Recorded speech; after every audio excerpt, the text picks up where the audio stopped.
And good evening once again, and welcome to the show that with the host, the only host with a black heart that bleeds orange.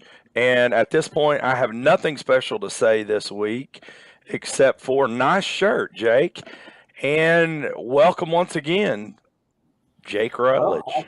I appreciate it, man. Yeah, this was a souvenir I picked up a couple of years back, so thought I'd represent a little bit here this evening. But no, looking forward to this one here tonight, Brooks. Got a couple of good ones coming on with us. We're running a little bit late compared to what we normally are, but you know, it's new to us with all this technology and stuff. Trying to get it all hashed out, but yeah, seriously, looking forward to it. Got a couple of good ones on, and we'll talk some OU. We'll talk some Leopardette softball, and then we'll wrap things up. Probably touch a little bit on the football game last week down in Atoka. Talk about that win, and Leopards obviously in a bye week this week. Resting up, healing up. So not a lot going on. Softball's obviously still going crazy right now, but we'll talk with somebody about that here after a bit. So. And hey, remember, folks, before we get started, Chris, I'm not sure if you've ever watched the show before or not, but before we start the show, we always like to play a little game called Do You Know More Than Jake Rutledge? And so basically, we're going to we ask three questions, very easy, simple questions. And we're going to ask you the question first, and then Jake, and then we'll go back to you. So, question number one, Chris, what is the shape of a ball in rugby? Oh, man. Is it round, oval, or square? No, I'm gonna go with oval. Okay, Jake, would you agree or disagree? I've actually held a rugby ball before. Okay, and it's like a giant football. So I'm going oval, man. Yep, that's it. And you're both correct. Yeah. Next question goes to Jake. Jake, fill in the gap. Rugby is a blank team sport. A, limited contact. B, semi-contact. Or C, full contact. Oh, it's definitely full contact. I mean, those rugby players those dudes are legit. Like some of them are meaner than some of the guys that suit up on Saturdays playing over there at playing football there for Venables. So yeah, Okay. It's full contact. Chris, would you agree or disagree? Yeah, I agree. Full contact. It is. It is. They do it without pads. That's something. Absolutely. Yeah, no pads, man. Those guys, they're a different breed, that's for sure. Yeah, that's some of them. I don't even know how they're out there. So. Where did? Okay. And the third and final question, Chris, from which country did rugby originate? Scotland, Germany, or England? I'm gonna go Scotland. Okay. And Jake? Just to be different, I'll go England. Chris, you let me down, brother. You let Jake. It is England. It is England. Man. Hey guys, this is the first one that Jake has won. Right. Outright. It's got to be the shirt, brother. It's got to be the shirt. We had a tie here. It was a couple of weeks ago. Who did we have on that we tied? Oh man, who was that? It's been it was Coach Edwards, wasn't it? Yeah. Coach Edwards. Yeah. Coach Edwards. Yeah. It was. We both went 3 for 3, and so yeah, we won up to here. So yeah, I'll take the victory there. All right. Oh, man. Yeah, I don't normally like taking L's, but it's okay for this one.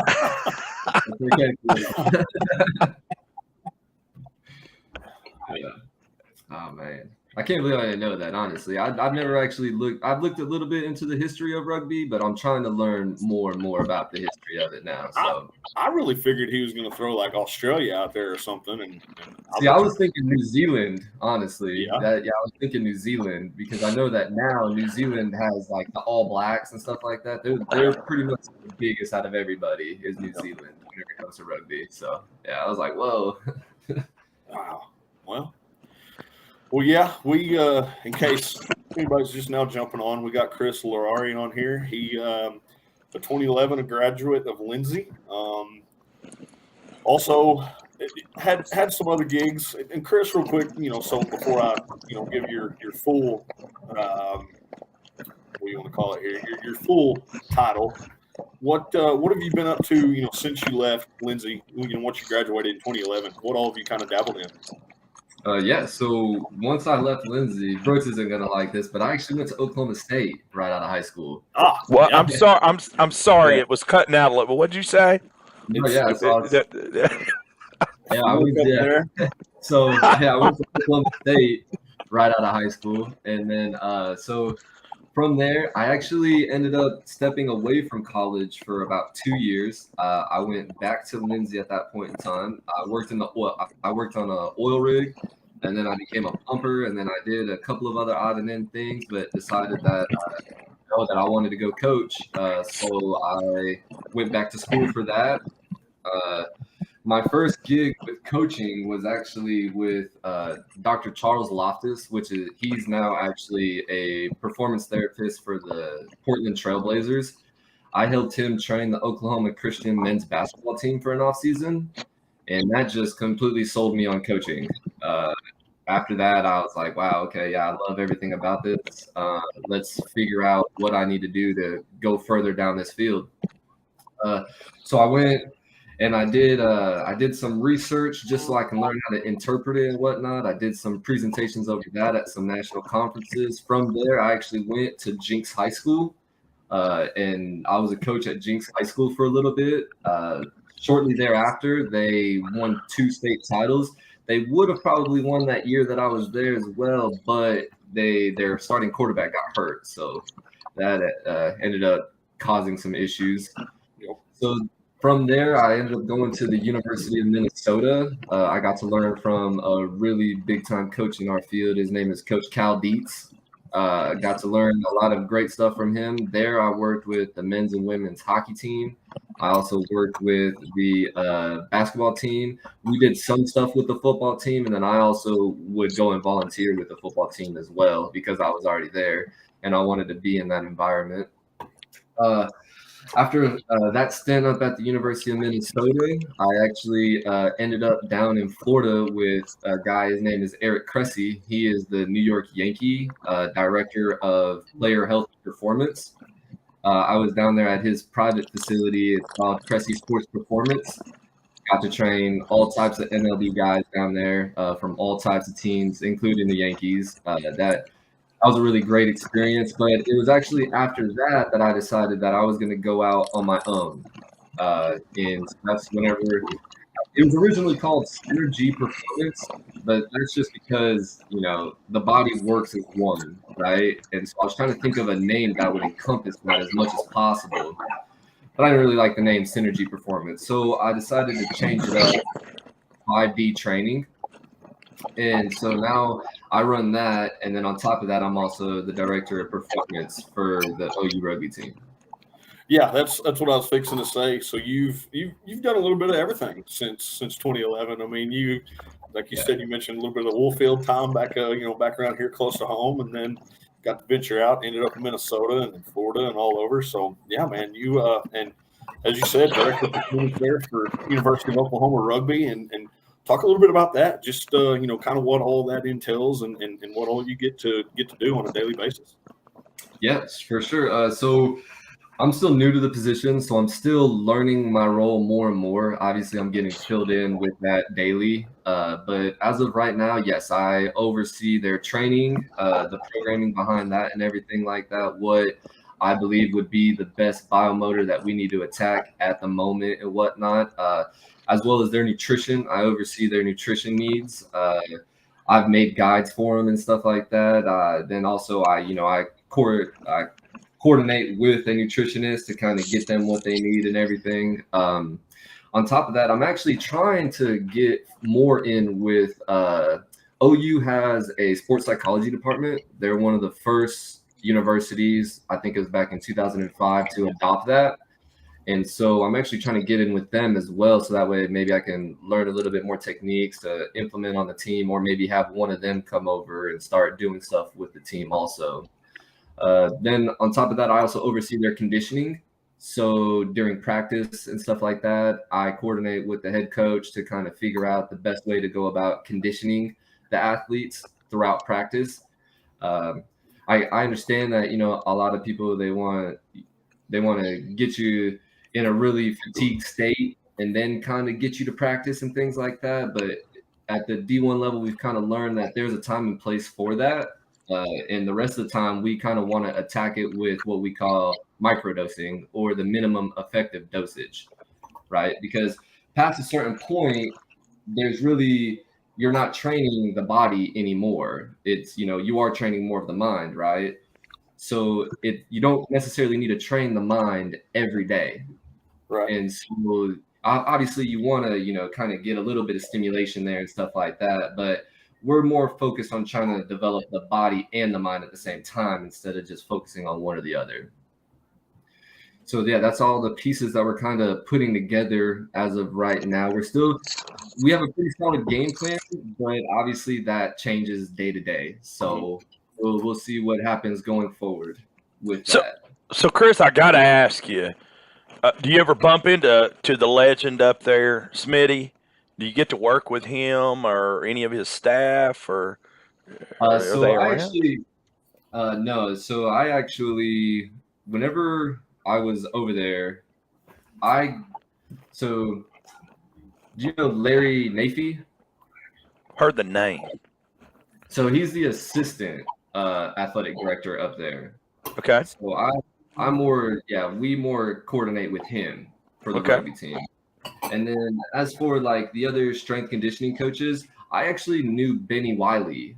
Benny Wiley was the strength coach with Lincoln Riley. I got to tour the facilities a couple of times, volunteer a couple of times with him. I was trying to get in with him more and more because I knew that this rugby thing was coming open, and I had already been in talks with Larry and as well as John, which John Belay is the director of performance. Shout out John Belay if you ever see this.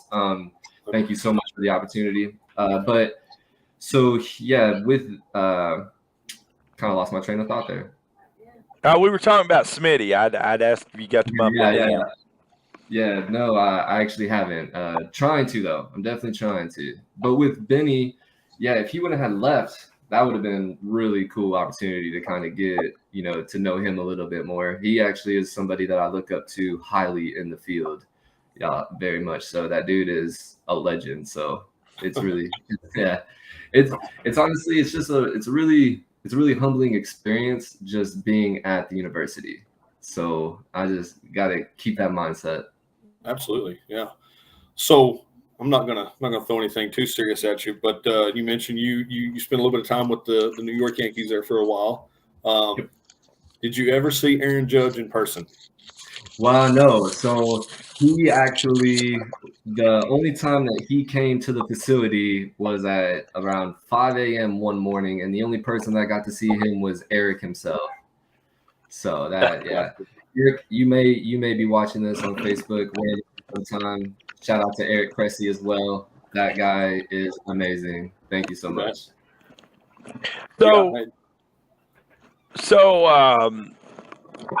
full disclosure, I've literally never been to a rugby game, but I do know it is on the rise. And so when is their season? So actually they have what's called sevens, and full disclosure on my end as well, I have seen a rugby game before, but I'm having to look into it way more now. And I talked to the coaches about that. I definitely let them know up front, like, hey, I've never played rugby. I've never been around rugby or anything like that, but I definitely can train your guys. So I'm learning more and more about it now. Right now is what they call sevens. So it's kind of like 7-on-7 in football. roughly, kind of. That's what we can compare it to.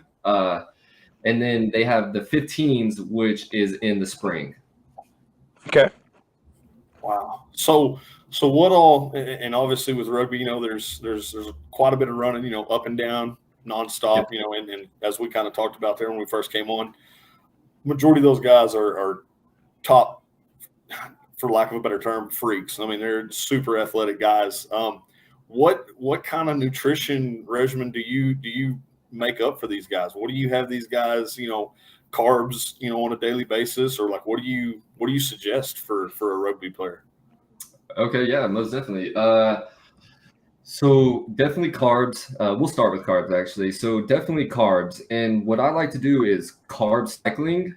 So for the most part throughout the week, I have them pretty consistent with carbs, but then, day before the game or day before a heavy lift, I have them eat extra carbs.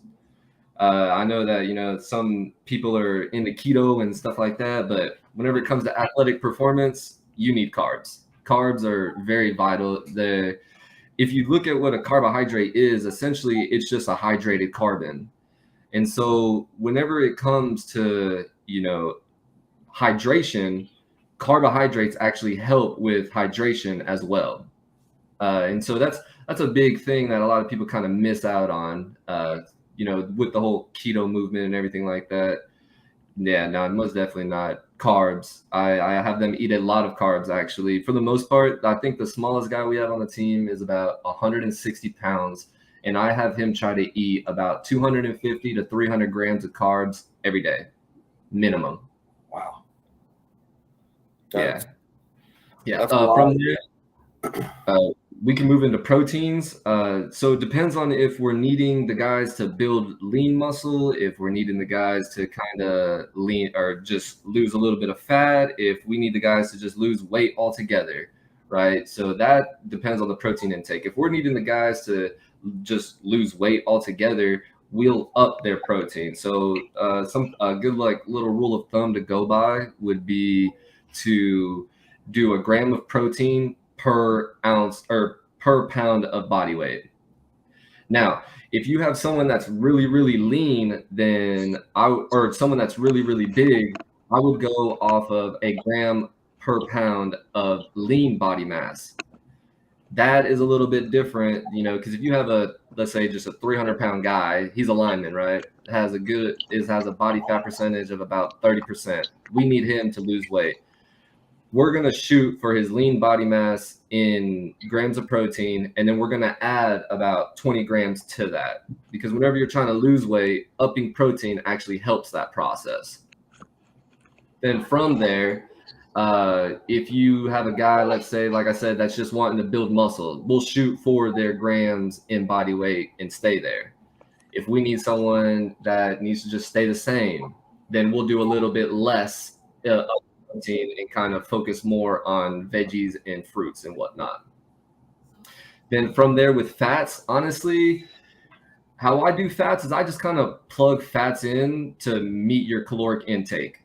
So if you need to reach 4,000 calories throughout the day, once you calculate the amount of carbs that you ate that day, the amount of proteins that you ate that day, just fill in the rest with fat. Fats are,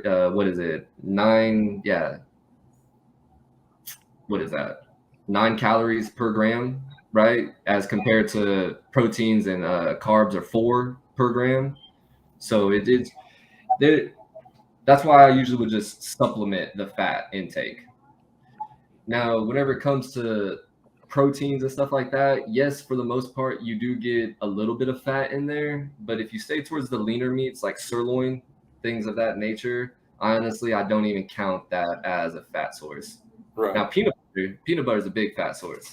That's a good one. Yeah. So any athletes out there, if you're wanting to, just kind of get some calories in, peanut butter is a good one. But I wouldn't even count the protein in there, to be honest with you. It's not enough. It's more of a fat source. So say we got somebody watching right now, maybe, and they're, say they're freshmen and they're looking for, to bulk up a little bit, to put on a little bit of weight for their sophomore season of football. Just a quick rundown of what, one of them might, this off season get into. Okay. Yeah. Let's say the guy's 180 pounds. All right. Then for that 180 pounder, depending on what exactly they're trying to reach and whatnot, I would shoot for something close to about 3,500 calories throughout the day, maybe 4,000, something like that. From there, I would shoot for about 180 grams worth of protein. After that, I would shoot for, depends on how how active they are throughout the day, because you got to kind of take the thermogenic effect of food and all types of other stuff into effect whenever it comes to this. But for the most part, I would shoot for right around that 300 grams of carbs, like I would for that 160-pound guy, maybe up it just a little bit, and then definitely go through cycles. So some days, like I said, shoot it way up, maybe shoot for 500 grams of carbs on that day, right? You want to load the muscle as much as possible with the carbs, and then just fill the rest of that 3,500 calories with fat, whichever way you're going. Man, that is a lot of info, man. That was coming rapid fire. A lot of people kind of have a misconception of whenever it comes to calories and whatnot. Calories is just a unit of energy, right? And so whenever it comes to the calories, you want to eat. I mean, you don't want to hold back, especially for athletic performance. All those guys in the NFL, NBA, they're eating way more than you think. And to be honest, all of them are way bigger than you think. So a lot of people, they like to look at the athletes and stuff like that, and they'll think that, this wide receiver is only 160 pounds, and then you stand next to him and no, really, he's about 190 pounds, and he's bigger than a lot of people that are 220 pounds. Yeah. So it takes a lot of food, That is the reason why I got into nutrition like I did, was because that was the biggest link that's missing. There's so many people that just have so many different misconceptions on it. And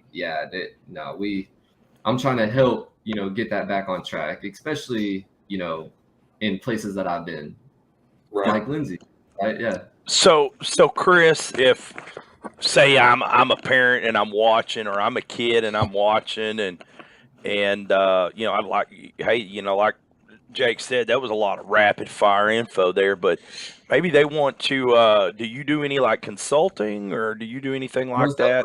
Okay. Yeah. So if you actually want a free nutrition guide on my Facebook, if you go on there, I just posted like 2 days ago, I'm going to give out 5 free nutrition guides.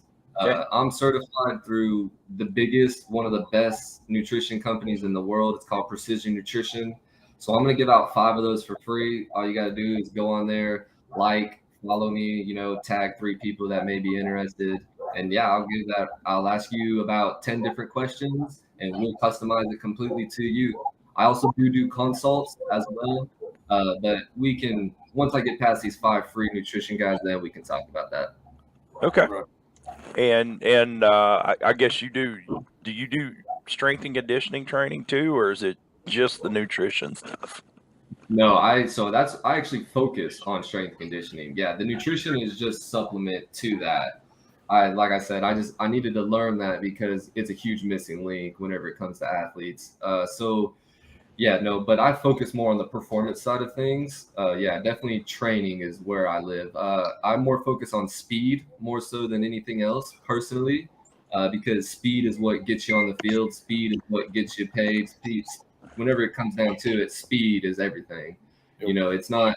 I understand that strength is a big part of things and whatnot, but strength only translates so much to the field of play. Speed always translates.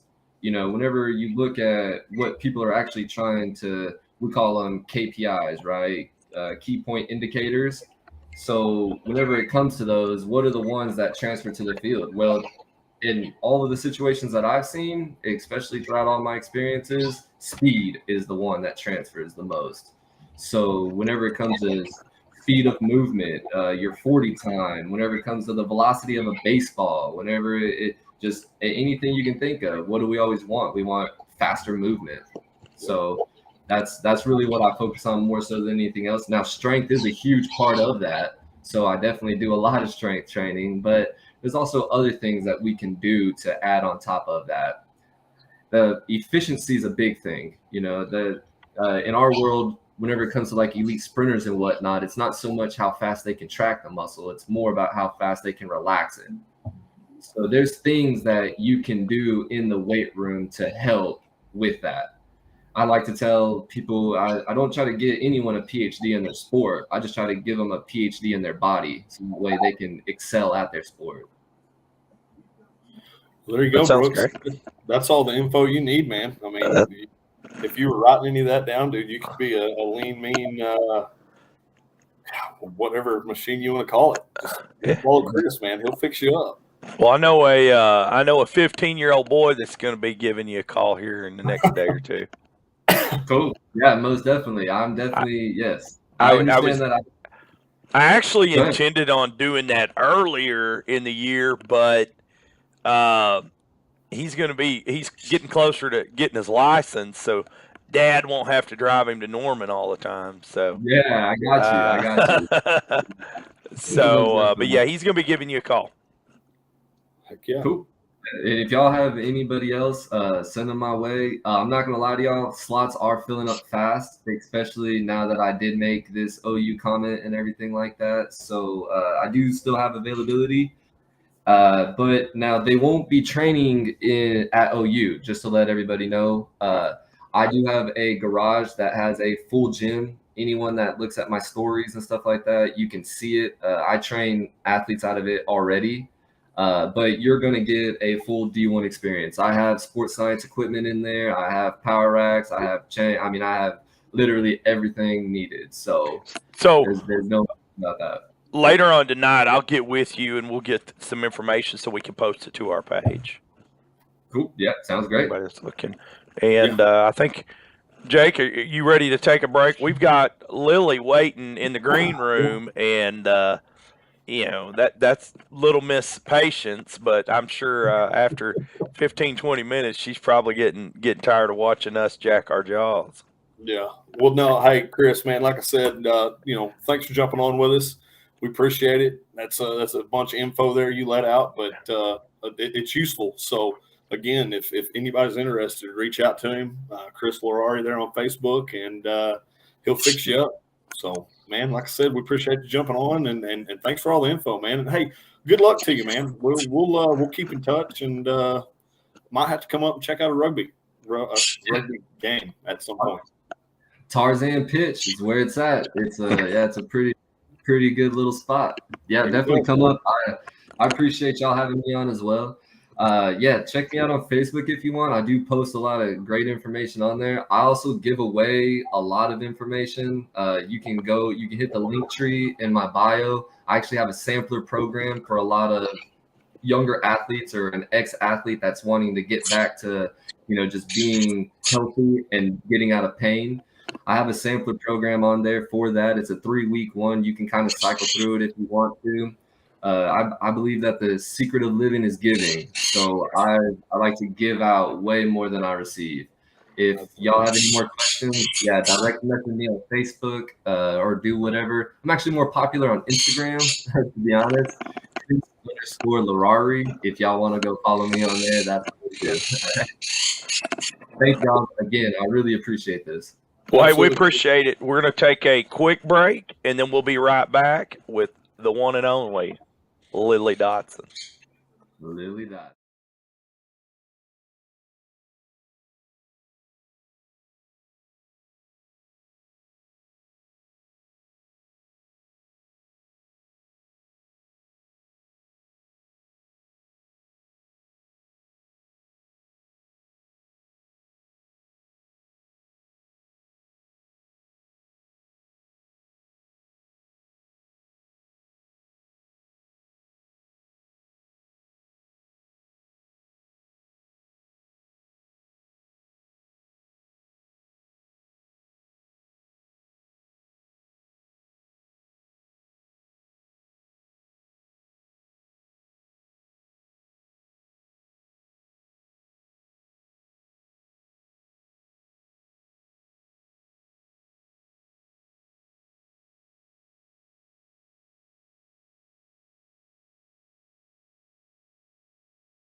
And welcome back to the Rundown with Rutledge. Jake, we've got a local living Leopardette legend live with us on now. A lady that she got kind of famous over the last week or so, even more famous, I guess I should say. She was our student athlete of the month for August. Yeah, absolutely. We got Miss Lili Dodson on here with us, and yeah, she was famous a long time ago, man. I remember when she was playing league ball out here, and she was one of the good ones, man. I remember those days, her and her sister. So it's glad to have you on, Lili. Thanks for jumping on with us. Thank you for letting me be on here. You bet, anytime. So Lili, before we get started, everybody out there needs to know. Tell us the story about the gloves. Okay, so last Friday or Thursday or Friday, my gloves has ended up ripping because I was trying to hurry putting them on. So need some new gloves, right? Yeah. Well, you end up getting me some new gloves. Yeah, some nice guy just calls your mom up and says, "Hey, got her a new pair of gloves," right? Yep. And I've been wearing them here recently and been doing really good. So what happened? Wasn't it your first at bat with the new pair of gloves?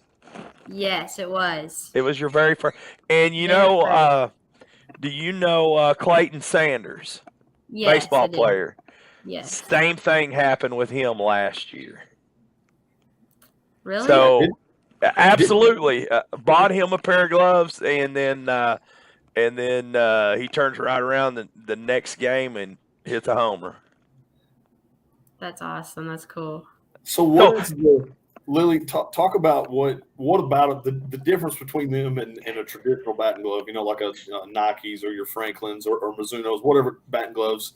Is it just that the quote unquote farmer leather gloves, are they just a little bit softer than what an actual batting glove would be? Or? Yes, they are way softer. They have better grip with the bat, and with my other batting gloves, after using them for maybe like 2 or 3 months, they get holes in them, and get holes in your, not holes, but you get blisters. Yeah. So yeah. No, and these are just softer. That any of the other girls are kind of thinking about getting into, or is it just you and of course Clayton on the baseball side of things? I think a few girls are getting on with the batting gloves. Right. I think McLean has a pair. I think Jaden might get a pair. I'm not positive, but I think there's a few. So let's jump back. I know Addie. I'm sorry, I interrupted you. Go ahead. No, you're good. I know Addie's starting to wear this too. So right. So let's go back. We'll go last Tuesday down at Kingston.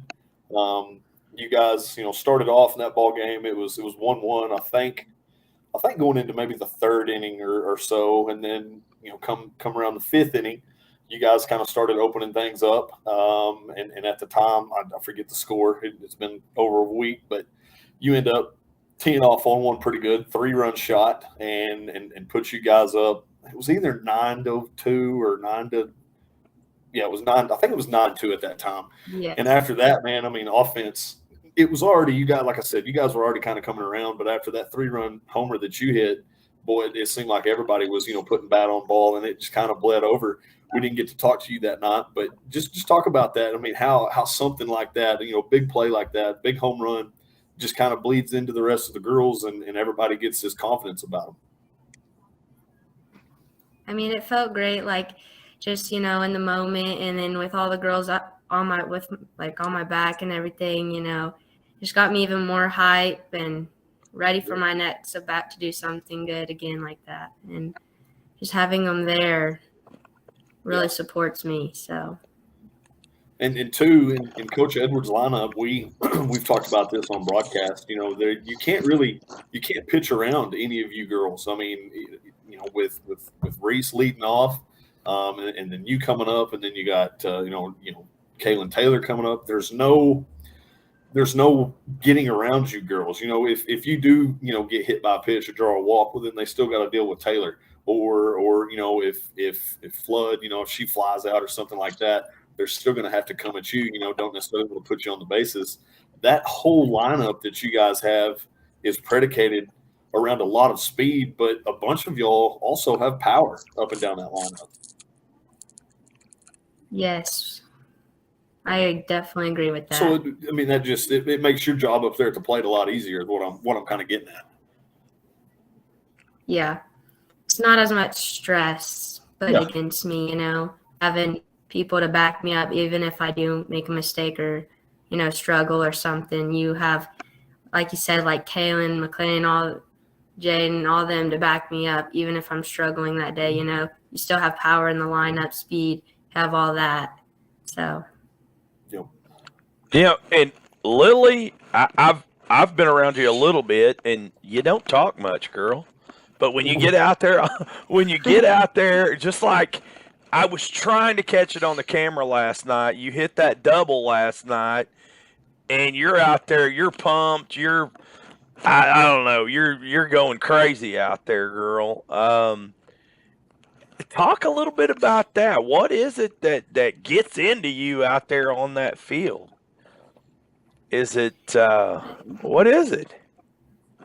The game, it's fun, getting to be around with all the girls, having them by my side, and then you have the stands getting pumped up, and then getting a good hit on top of it. You just, get excited, and I don't know what it is, but I just get excited when, I'm on that softball field. I'm not a person to talk outside of it, but you get me on that softball field, trust me, I'll talk to you. Yeah. So what's it going to be like next year when a certain person in your household is your competition? I'm Little sister. really excited. I'm excited, just having her up there with me by my side, I'm really excited about that, like getting up to bat, getting maybe back-to-back home runs, or just having her up there with me with the support, I'm excited for us to do great things together. Is there you think there'll be a little bit of friendly competition amongst just you two? Kind of like y'all was saying right there in the household. Maybe mom pick a side, dad pick a side, and go with it for a season. Yeah, probably.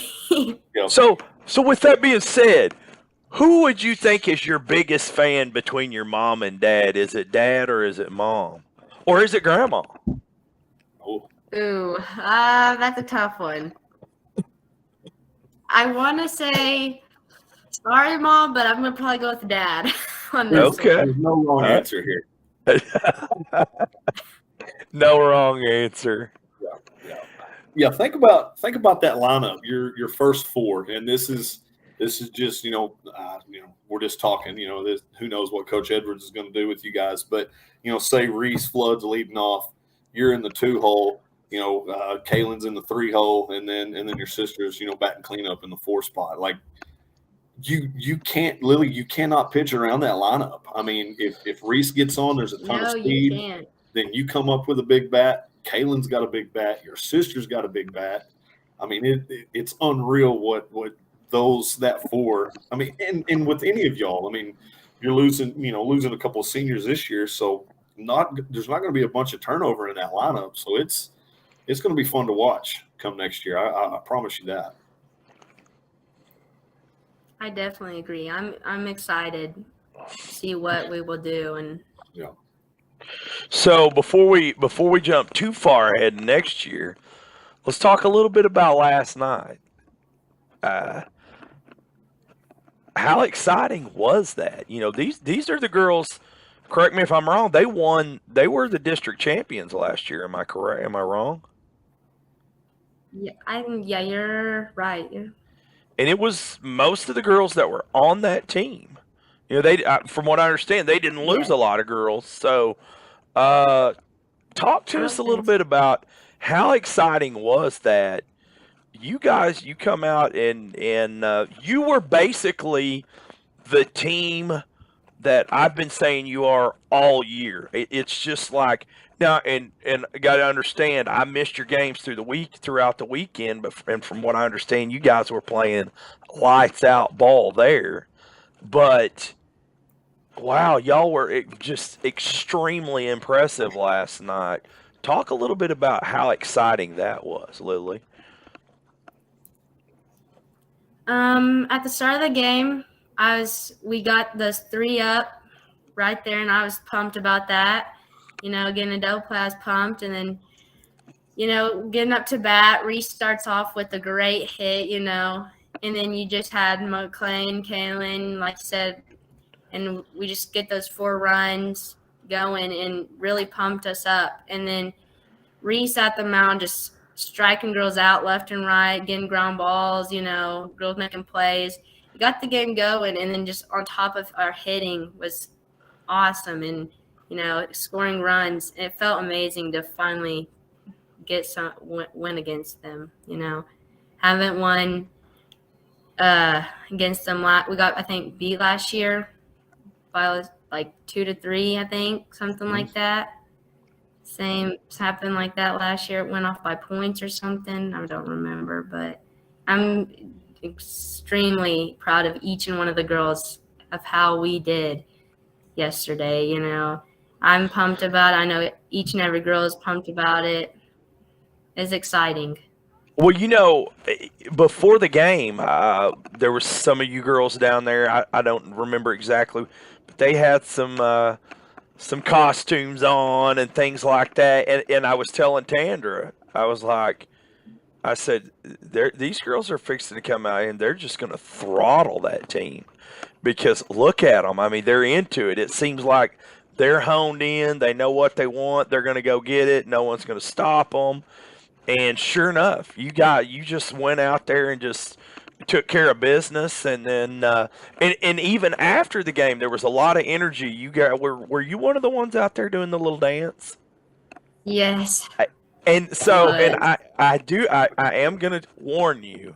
Next time before you guys do that, you're gonna have to let us know so we don't have our equipment tore down, so we can get that. So one of these days, we can show your kids and grandkids. That's right. Yes, I will definitely let you know about that. That was good. That was good. But you guys, it just seemed like from an hour before the game to even an hour after the game, you guys were all together. You guys were pumped up, excited, ready to go play ball, and so I'm assuming we're going to get to see the same type of show tomorrow. Yes, for sure. You definitely are. Trust me. Okay. Well, I've been talking to a few of the parents and things, and we're going to do everything we can to get the word out tomorrow. We're going to try to get you guys a big crowd out there. How's that sound? Sounds awesome. I'm glad. And you know, not defending the fans, but I think one thing that helped last night's game was later in the evening. So you know, we usually start at like 4:30, 4:35.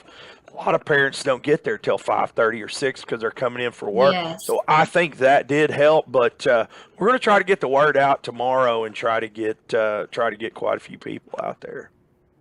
Sounds And great. you've got it's Davis tomorrow and CCS Friday, correct? Yes. And we've got some revenge that we got to deal with Davis, right? Yep. Okay. Sure do. Well, Jake, do you have any follow-ups? No, I mean, just real quick, you know, and Lily kind of talked about it, momentum, you know, and energy. That's and emotion. You know, I wasn't down there last night for that, but you know, to hear Robert talk, you know, you girls were, you know, pretty excited there before the game, and obviously during, and you know, to be excited before, and you know, to harness it during a game, but still allow it to, you know, to affect you girls in a positive way. That, you know, that talks about all y'all's character and the coaches and how y'all are coached up and it makes the game a heck of a lot more fun, and it leads into, the snowball effect. And, everything I heard, you girls, you started quick last night and got on them early, and that was really pretty much all she wrote. So congrats on knocking Comanche off, and good luck next couple of nights down here in Lindsay. They are both at home. Well, thank you. Yeah, they're both at home. Okay. Yeah, and just to follow up on that, Yeah. one of the things that, Lily, I'm excited about is all you girls are young. We got Reese, we got Kaylin, we got we got, the list goes on and on. Yes. Jaden, I mean, McLean, all you girls, y'all are young. So, man, especially after seeing what happened last night, I hope, you guys just continue doing what you're doing. We'll bring the crowd, and we're excited. And, hey, Yes, I and I appreciate just want to say, Go I ahead. just want to say, like, to encourage the fans to come on and come watch. It'd be fun and interesting to come watch, have fans come watch. Absolutely. And you guys seem to really feed off the crowd well. So, hey, I appreciate you coming on. We're going to take a quick break, and then we'll be back. And Jake and I is going to talk a little OU, OSU football, and then we're going to go night-night.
You're live.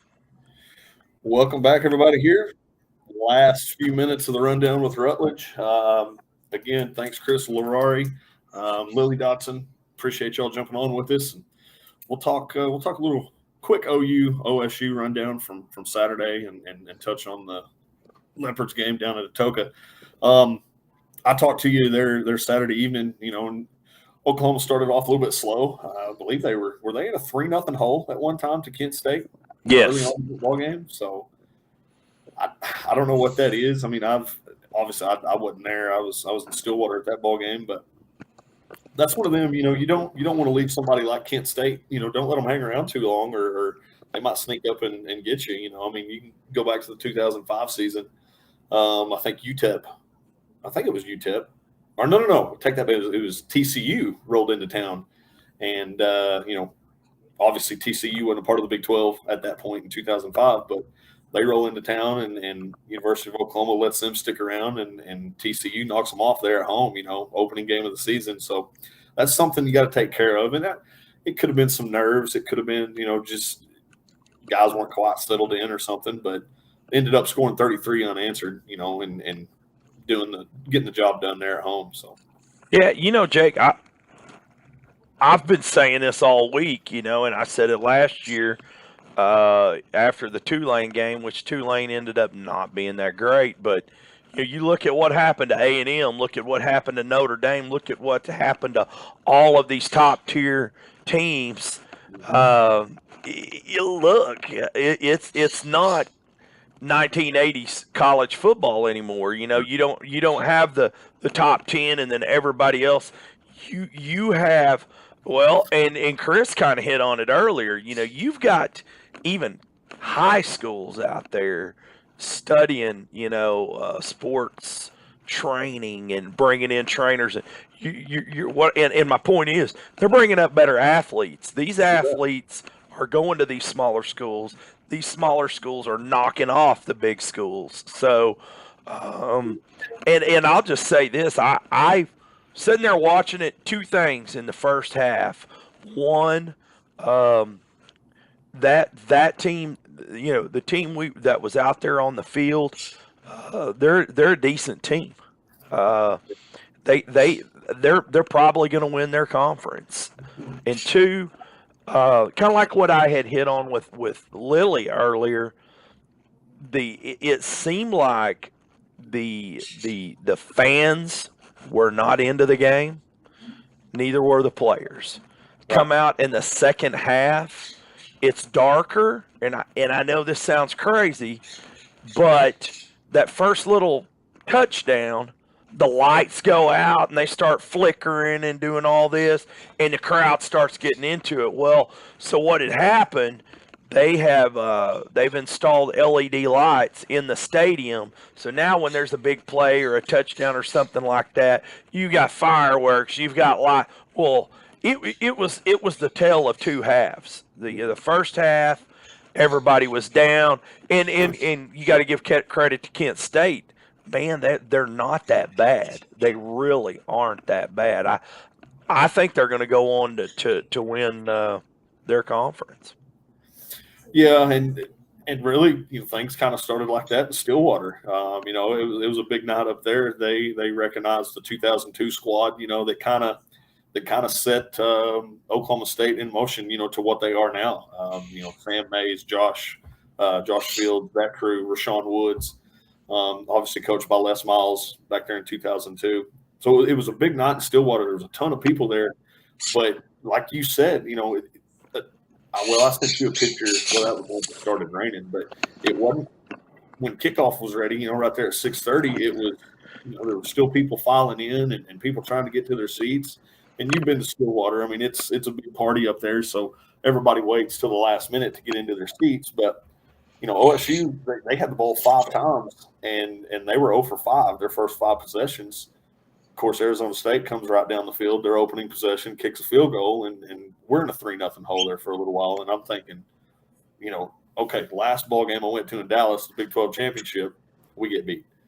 I'm up here in Stillwater again this year. Are we going to mess around and lose this ball game? And they made some adjustments and kind of got the offense rolling there. And I don't think Arizona State, they're not going to challenge for the Pac-12, but their coach, Herm Edwards, who spent years in the NFL as a head coach and assistant, the guy knows what he's doing. He knows how to coach guys up, and not only can he do it at the NFL level, but he's doing it at the college level, which could be a little bit easier. And he had those guys ready to play there for a little while, and OSU ends up winning 34-17. But Arizona State, man, they came in, they were excited, and then it started raining, and that cold front hit, and boy, everybody cleared out. I mean, there probably wasn't 5,000 people in that stadium when it was raining all. You were texting me and that it was raining. I think we were on our way home. No, that was around halftime.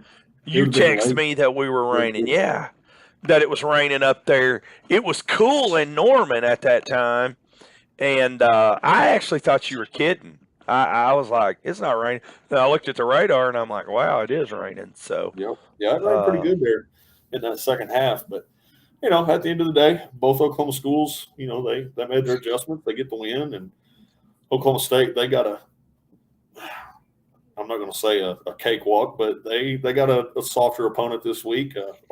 Arkansas Pine Bluff going to come into Stillwater there, so OSU should be able to handle them and get some youngsters in there and get some playing time. Of course, Oklahoma, they're traveling up to Lincoln that's a big ball game. I don't care what you say about Nebraska and where they have, plummeted to over the past 15, 20 years or so. I mean, they're obviously way down compared to what they were back in the day, but it's still OU Nebraska. That's a big time ball game. And I actually seen a clip earlier of Brent Venables. It might have been after the game the other night.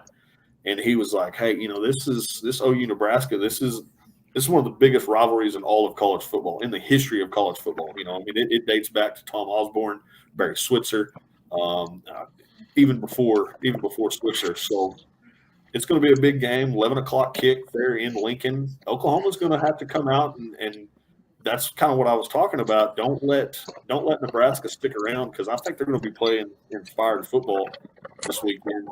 They just ran off their head coach, Scott Frost, who was an ex-quarterback for Nebraska back in the day. I think 98 would have been his last year as a quarterback there, and they knock off Tennessee in the Orange Bowl.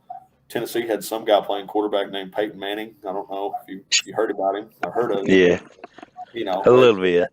That was a good Nebraska squad, and what is crazy about that is, so if they would have let Frost remain the head coach, I think it was 3 more weeks, it would have saved the university $7.5 million. Well, they fire him Tuesday. It might have been Monday.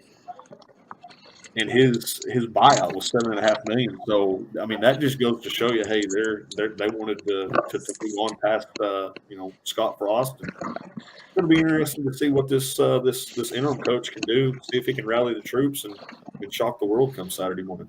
Yeah, I don't think it's going to happen.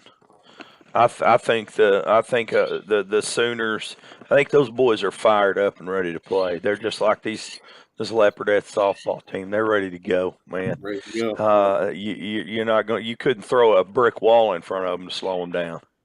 Yeah, it must have been something in the air. Been something in the air last weekend, because football, high school football. We go down to Atoka last Friday, and we muff the opening kickoff and set the Wampus Cats up in good scoring position there, and of course they don't score on their first drive, but Lindsay goes, a quick 3 and out, I believe it was, after that, and then Atoka gets the ball back, and they take her out down the field and go score, and all of a sudden you're thinking, well, what's going on? You're gonna let Atoka play with you all night, and then Coach Hembry and the coaching staff, they made some adjustments, and offense kind of got clicking, and the defense settled in. It didn't give up another point the rest of the night, so might have just been something in the air last week, It was definitely a great weekend. It's been the last.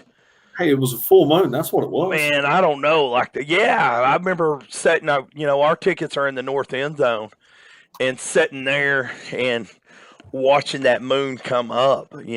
Saturday night was just awesome. But man, it's been a great 4 or 5 days for sports for me. We got to go down. We got to watch. Well, started off, for me, the night before, I got to watch my son play. Then we got to watch Lindsay kick butt, and then we got to watch OU kick butt. Got to watch OSU play, and then the girls did what they did last night, and hopefully they're going to keep rolling tomorrow and Friday. So it's been a heck of a week of sports for me.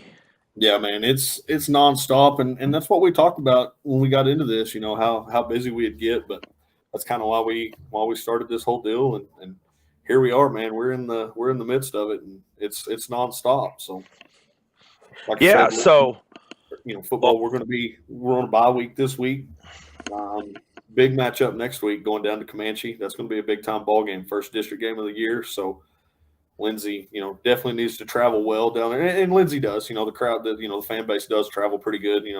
There's quite a few people there to Toka the other evening, and that's a 2-hour haul over there. So Comanche's a little bit closer, but it's an important game, and now district points, are going to start coming into play. So Lindsay's going to have to get started off on the right foot. Absolutely, and.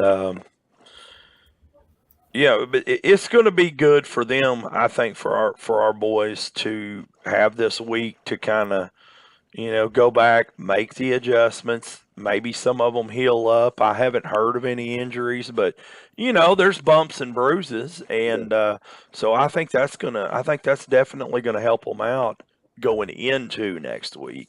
Yeah, it's always good to get that bye week before you jump into district play. Like you said, let everybody heal up, rest up, just get away for not completely get away from, practice and stuff for the entire week. But I'm sure Coach Hembry's, he's still going to have them dialed in. I'm sure they were dialed in all this week at practice. And, obviously we'll be next week, prepping there for Comanche. But yeah, just rest up and get ready to go because it's go time now. I mean, they all count at the end of the year, but these district games, these are the important ones. Absolutely.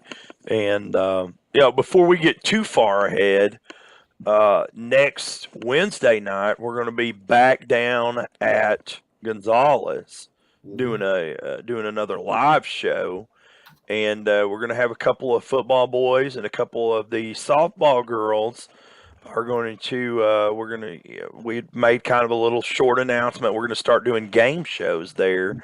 But the first game show we're going to do next Wednesday night, it's called What's That Behind You? So it's basically we throw up the green screen, slam a picture back behind it, and one of the contestants has to act out the picture without verbalizing, and the other contestant has to guess what's on the green screen. So I think we're going to have, I believe, McLean Stinnett and Kaylin Taylor from the softball team, and Wyatt, April, and Ryan Horton from the football team. So I'm looking forward to that, Jake. I think, and we've got several people throwing their name in the hat for the one chip challenge. So hopefully here in the next few weeks we're going to have a couple of those. We've got a couple of people that they want to take that championship belt away from Joe Murphy. So. Well, yeah, that I think that'll do it for me, man. Looking forward to having an off week ourselves, or not having to travel this Friday. So I'm gonna play a little golf Friday afternoon, and I'll be tuned in Saturday, watch some OU, and then Saturday. Are you going to the game in Stillwater? No, I'm not gonna go. I'll be so here. We have an extra seat if you want to ride up to Lincoln with us. Oh, you're going to Lincoln? Yeah, we've been washing the plane. I had got to give a shout out to Maddie McGowan for she crawled up underneath the old Cessna and scrubbed the oil off the belly. So there you go. We're gonna head up there Friday evening. Aaron Shelton and I. We throw you in the back, man. Have you ever been to Lincoln? Not yet. Yeah, I've never been there, but man, that'll be a lot of history in that place, man. We're actually flying up. I can't remember the name of the town. It's about an hour and a half away from Lincoln. We're going to land there, and we're going to meet Brad Smith. And then he's going to pick us up. And the next morning, we're going to go on over to the game, and then we're going to stay the night there. So, heck yeah, that'll be a good time. So. I don't know. I probably won't make that trip. So that's about 45 minutes is long enough in the air for me. So are you still queasy? No, I'm good now. I was fine once we ate dinner there at what was that place called? The Adobe. The Adobe. Yeah, man, that was some awesome food. Yeah, it was pretty good. So definitely going to keep that on my list of places to eat when we travel to Atoka. Yeah, I'll hang out Friday and check out. Like I said, I'm gonna play golf Friday afternoon. But so what's your pick for the game? For the OSU game? OSU, I'll go 52-10. Oh, man. Man, that defensive line for OSU, first of all, they're all old. They're older guys, with this transfer portal, and of course COVID and the NIL and all that. You're seeing some older athletes, that are sticking around. You realize, and I'll make this quick so we can get the heck off here, but Spencer Sanders, quarterback, after this season, he has one more year of eligibility. Yeah, because of COVID. That is crazy. He'll be. I mean, he's getting up there in Brandon Whedon age. 30. Yeah, without a break. Right. Without the break that Whedon had. I'm going I'm going 49-21.